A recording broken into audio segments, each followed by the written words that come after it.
Matemáticas, geometría y trigonometría. Contenido, razones trigonométricas. Dentro de un triángulo rectángulo existe un ángulo recto y dos ángulos agudos. Dependiendo de alguno de esos dos ángulos, se establecerá el cateto opuesto. Se le llama de esta forma al lado del triángulo que se encuentra en posición opuesta al ángulo que se tome, y el cateto adyacente es el lado del triángulo que forma parte del ángulo que se tomó. Desde el tema de teorema de Pitágoras, sabemos que el lado más largo se le conoce como hipotenusa. Recuerda que las razones trigonométricas son seno, coseno y tangente. A su vez, estas se relacionan con cosecante, secante y cotangente, tomando el nombre de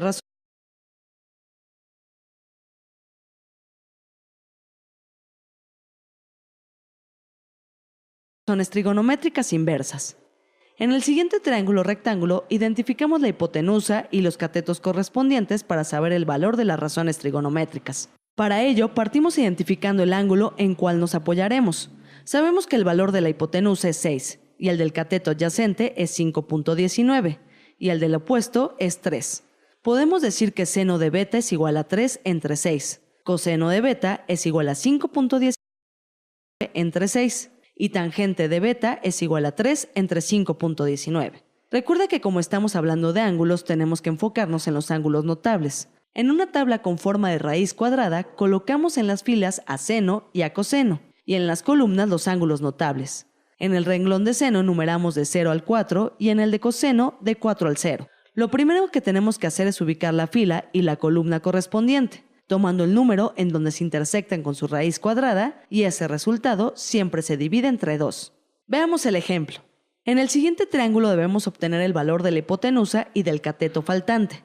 Identificamos que el ángulo que conocemos es el de 60 grados. A partir de esto, vemos que el cateto adyacente es 3, y los lados por encontrar son la hipotenusa y el cateto opuesto. Primero relacionamos el cateto adyacente y la hipotenusa, por lo que la razón trigonométrica que debemos utilizar es coseno. Sustituimos los valores correspondientes y despejamos a x.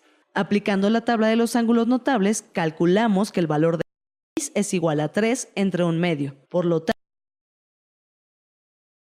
la hipotenusa es 6. Ahora relacionemos el cateto adyacente con el cateto opuesto. Por lo tanto, la razón trigonométrica que debemos utilizar es tangente. Sustituimos los valores correspondientes y despejamos a y. Aplicando la tabla de los ángulos notables, calculamos que el valor de y es igual a 3 por raíz cuadrada de 3. Por lo tanto, el cateto opuesto toma el valor de 3 raíz de 3. Repasemos los contenidos de esta lección. Recordamos cuáles son las razones trigonométricas y sus razones inversas. También aprendimos cuáles son los ángulos notables y cómo obtener el valor de seno, coseno y tangente mediante una tabla. Finalmente, observamos un ejemplo de cómo utilizar las razones trigonométricas y la tabla de los ángulos notables. Repasa los contenidos de